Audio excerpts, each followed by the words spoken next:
In his inaugural address to Congress, new GAA President John Horan announced a crackdown on county development squads, claiming that they were having a detrimental effect on young players. But Derry senior manager Damian McErlain, who was instrumental in establishing the current Oakleaf County Development Squad system during his 3 successful seasons at the coalface of inter-county minor football, disagrees.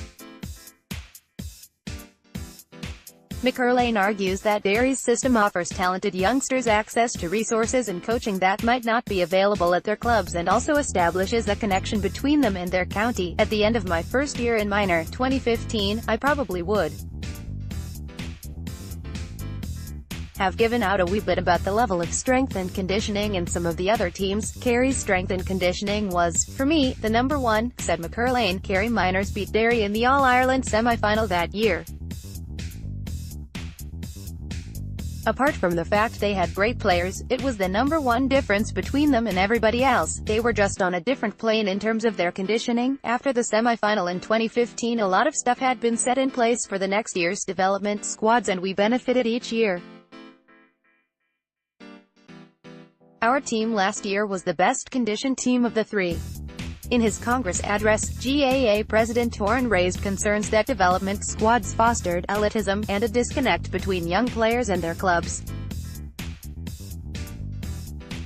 McErlain says the Derry system can be particularly beneficial to players from smaller clubs. Lads from weaker clubs get the opportunity to come out on a Saturday and do everything that the big clubs are getting, he said. If they're playing with good players, it brings them on. Different models work for different counties, and of course it would be brilliant if all the clubs just operated and developed their own players and they didn't have to come to and beg, but you can't rely on that level of coaching across all the clubs who have different resources.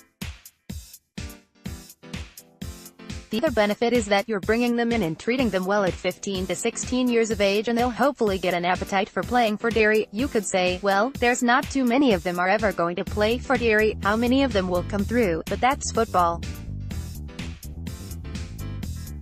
Even the minor teams that were successful over the last 3 years, it'll still be 3 or 4 of them out of each team, it won't be 8 or 9. McErlain added that it was important that underage players realized they were development players as opposed to county players. He says that status comes at minor level, and then it's up to individuals to put in the work required to get to senior level.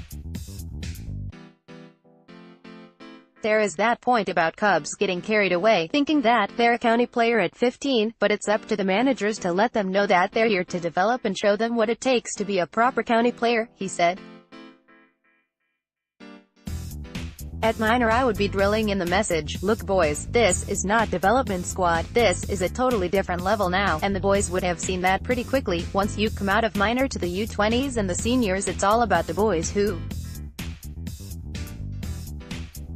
want it most, the boys who want to do the work and live the lifestyle of a county player, and you can see it in them. We can see it in boys coming out of the minor squads, and you know who's not going to make it.